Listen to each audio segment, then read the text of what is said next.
ସାଙ୍ଗମାନେ, ପ୍ରେମରେ ଧୋକା ମିଳିବା ଜୀବନର ଗୋଟିଏ ଏମିତି ମୋଡ଼ ହୋଇଥାଏ ଯାହାକି ଆମକୁ ଭିତରୁ ପୁରାପୁରି ଭାବରେ ସ୍ତବ୍ଧ କରିଦିଏ। ଯେବେ କୌଣସି ନିଜର ଲୋକଠାରୁ ଧୋକା ମିଳେ ସେବେ ଲାଗେ ଯେମିତି ଜୀବନର ସବୁ ରଙ୍ଗ ଚାଲିଯାଇଛି। ହେଲେ କ'ଣ ଆପଣ କେବେ ଭାବିଛନ୍ତି କି ହୁଏତ ଏଇ ଧୋକା ଗୋଟିଏ ବ୍ଲେସିଂ ବି ହେଇଥାଇପାରେ, ହୁଏତ ଆପଣଙ୍କ ପାଇଁ ଗୋଟିଏ ଚାନ୍ସ ବି ହେଇଥାଇପାରେ ନିଜକୁ ଆଉଥରେ ବନେଇବାର, ନିଜକୁ ଭଲ ପାଇବାର, ଆଉ ଗୋଟିଏ ନୂଆ ଆରମ୍ଭ କରିବାର। ତ ସାଙ୍ଗମାନେ, ଆଜିର ଏଇ ଭିଡ଼ିଓରେ ଆମେ ଏଇ କଥାକୁ ବୁଝିବା ପାଇଁ ଚେଷ୍ଟା କରିବା। ଯଦି ଆପଣ ପ୍ରେମରେ ପ୍ରତାରଣା ପାଇଥାନ୍ତି ତେବେ ଏଇ ଭିଡ଼ିଓ ଆପଣଙ୍କ ପାଇଁ ବହୁତ ହି ମହତ୍ତ୍ୱପୂର୍ଣ୍ଣ ହେବା ପାଇଁ ଯାଉଛି। ତ ଚାଲନ୍ତୁ ଆରମ୍ଭ କରିବା। ନମ୍ବର 1, ଧୋକା ଏଣ୍ଡ ନୁହେଁ, ଗୋଟିଏ ଲେସନ୍ ହେଇଥାଏ। ପ୍ରେମରେ ଧୋକା ମିଳିବା ପରେ ପ୍ରଥମ ଷ୍ଟେପ୍ ହେଇଥାଏ ଏହା ବୁଝିବା କି ଏହା ଗୋଟିଏ ଲେସନ୍, ପନିଶମେଣ୍ଟ ନୁହଁ। ଏହା ଆମକୁ ଶିଖାଏ କି କିଏ ଆମର ଯୋଗ୍ୟ ଆଉ କିଏ ନୁହଁ। ଗୋଟିଏ କାଚ ଗ୍ଲାସ୍ ଭାଙ୍ଗିଗଲା ପରେ ଆମେ ତାକୁ ସତର୍କତାର ସହିତ ଉଠାଇ ଅଲଗା ରଖିଦେଉ। ଠିକ୍ ସେମିତି ହିଁ ଜୀବନର ଖରାପ ଏକ୍ସପିରିଏନ୍ସ ଆମକୁ ଶିଖାଏ କି କେଉଁ ସମ୍ପର୍କ ଆମ ପାଇଁ ଭଲ ଆଉ କେଉଁ ସମ୍ପର୍କ ଆମ ପାଇଁ ବିଷାକ୍ତ। ନମ୍ବର 2, ନିଜର ଭାବନାକୁ ଆକ୍ସେପ୍ଟ କରନ୍ତୁ, ତାକୁ ଦବାନ୍ତୁନି। ଧୋକା ମିଳିବା ପରେ କଷ୍ଟ ହେବା ସ୍ୱାଭାବିକ ହେଇଥାଏ, କିନ୍ତୁ ସାଧାରଣତଃ ଲୋକମାନେ ନିଜର ଭାବନାକୁ ଦବାଇବା ପାଇଁ ଚେଷ୍ଟା କରନ୍ତି, ଯାହାକି ଭୁଲ ହେଇଥାଏ। ଭାବନାକୁ ଆକ୍ସେପ୍ଟ କରିବା ହେଉଛି ଆରୋଗ୍ୟର ପ୍ରଥମ ପଦକ୍ଷେପ। ଯଦି କାନ୍ଦ ଲାଗୁଛି ତ କାନ୍ଦି ଦିଅନ୍ତୁ। ନିଜ ଭାବନାକୁ କୌଣସି ଗୋଟିଏ ଡାଏରୀରେ ଲେଖନ୍ତୁ, ନାହିଁ ତ ନିଜ ସାଙ୍ଗସାଥିମାନଙ୍କ ସହିତ ସେୟାର କରନ୍ତୁ। କିନ୍ତୁ ସେଇ ଦୁଃଖ ଆଉ ଯନ୍ତ୍ରଣାକୁ ନିଜ ଉପରେ ହାବି ହେବାକୁ ଦିଅନ୍ତୁନି। ବର୍ଷା ହେଇସାରିବା ପରେ ପୃଥିବୀ ଆହୁରି ଅଧିକ ସବୁଜ ସୁନ୍ଦର ହେଇଯାଏ। ଠିକ୍ ସେମିତି ହିଁ ଏଇ କଷ୍ଟ ଆପଣଙ୍କୁ ଆହୁରି ଅଧିକ ଷ୍ଟ୍ରଙ୍ଗ ବନେଇବ। ନମ୍ବର 3, ସେଲ୍ଫ ଲଭ୍ କରିବା ଆରମ୍ଭ କରନ୍ତୁ। ଧୋକା ମିଳିସାରିବା ପରେ ସବୁଠୁ ଜରୁରୀ ହେଇଥାଏ ନିଜକୁ ଭଲ ପାଇବା। ସେଲ୍ଫ ଲଭ୍ର ମାନେ ହେଇଥାଏ ନିଜେ ନିଜକୁ ବୁଝିବା, ନିଜକୁ ପ୍ରାୟୋରିଟି ଦେବା, ନିଜ ଭ୍ୟାଲୁକୁ ଆକ୍ସେପ୍ଟ କରିବା ଆଉ ନିଜ ପାଇଁ ସମୟ ବାହାର କରିବା। ଆପଣ ଜିମ୍ ଜଏନ୍ କରନ୍ତୁ, ନିଜ ହେଲ୍ଥର ଧ୍ୟାନ ରଖନ୍ତୁ, ନିଜ ହବିଜ୍କୁ ଆଉ ଥରେ ଆରମ୍ଭ କରନ୍ତୁ। ତାହା ପେଣ୍ଟିଂ ହେଉ, ସିଙ୍ଗିଂ ହେଉ, ଡ୍ୟାନ୍ସିଂ ହେଉ, କିଛି ବି ହେଉ। ଆପଣ ମେଡ଼ିଟେସନ୍ ଆଉ ଗ୍ରାଟିଟ୍ୟୁଡ଼ର ପ୍ରାକ୍ଟିସ୍ କରନ୍ତୁ।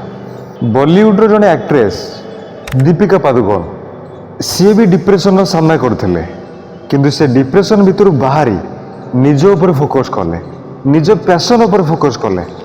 ଆଉ ଆଜି ସେ ନା କେବଳ ଜଣେ ସଫଳ ଆକ୍ଟ୍ରେସ୍ ବରଂ ଗୋଟିଏ ରୋଲ୍ ମଡ଼େଲ୍ ମଧ୍ୟ। ନମ୍ବର 4, ନେଗେଟିଭିଟି ଠାରୁ ଦୂରେଇ ରୁହନ୍ତୁ। ବିଷାକ୍ତ ଆଉ ନକାରାତ୍ମକ ଲୋକମାନଙ୍କ ଠାରୁ ଦୂରେଇ ରହିବା ଜରୁରୀ ହେଇଥାଏ। ଏହି ଲୋକମାନେ ଆପଣଙ୍କ କ୍ଷତରେ କେବଳ ଲୁଣ ମାରିବେ। ନିଜ ପାଖ ଆଖରେ ପଜିଟିଭ୍ ଲୋକମାନଙ୍କର ଗୋଟିଏ ସର୍କଲ୍ ବନାନ୍ତୁ, ଯେଉଁମାନେ କି ଆପଣଙ୍କୁ ମୋଟିଭେଟ୍ କରିବେ ଆଉ ଆପଣଙ୍କ ଭ୍ୟାଲୁ ବୁଝିବେ। ଆପଣ ପଜିଟିଭ୍ ଆକ୍ଟିଭିଟିଜ୍ରେ ଇନଭଲ୍ଭ ହୁଅନ୍ତୁ, ଯେମିତିକି ୟୋଗା କ୍ଲାସେସ୍, ନ୍ୟୁ ୱାର୍କସପ୍ ଅବା ଟ୍ରାଭେଲ୍ କରନ୍ତୁ।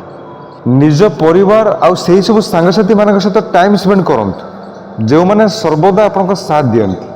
ଜୀବନ ସେଇମାନଙ୍କ ସହିତ ବିତାନ୍ତୁ ଯେଉଁମାନେ ଆପଣଙ୍କ ଭ୍ୟାଲୁ ଆଉ ରେସ୍ପେକ୍ଟ କରନ୍ତି। ନମ୍ବର 5, ଫର୍ଗିଭନେସ୍। ବେଳେବେଳେ ହୃଦୟର ବୋଝକୁ ହାଲକା କରିବା ପାଇଁ କ୍ଷମା କରିବା ଜରୁରୀ ହେଇଥାଏ, କିନ୍ତୁ କ୍ଷମା କରିବାର ମାନେ ଏଇଆ ନୁହେଁ କି ଆପଣ ଧୋକାବାଜ ଲୋକଙ୍କୁ ପୁଣି ଥରେ ନିଜ ଲାଇଫକୁ ଫେରାଇ ଆଣିବେ। ବରଂ ଏହା ନିଜ ଭିତରର କଷ୍ଟକୁ ଶେଷ କରିବାର ଗୋଟିଏ ତରିକା ହେଇଥାଏ। ତାଙ୍କୁ କ୍ଷମା କରନ୍ତୁ, କିନ୍ତୁ ଗୋଟିଏ ବାଉଣ୍ଡ୍ରି ବନାନ୍ତୁ।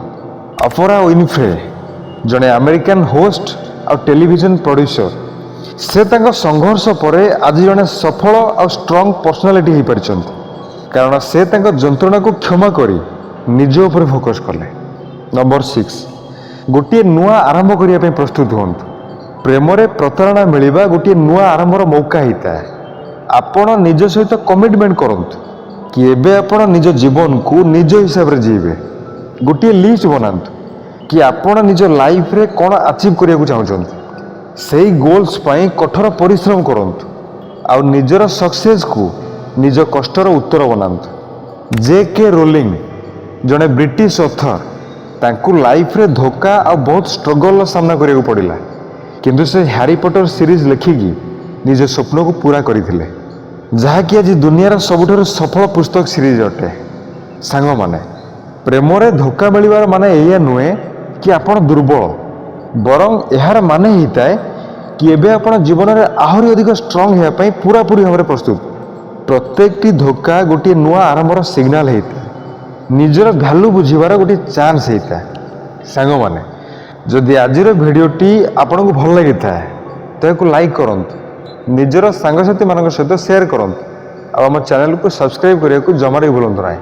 पुणी देखा आउ गोटे नुआ भिडियो से पर्यंत मन रखि था। धन्यवाद।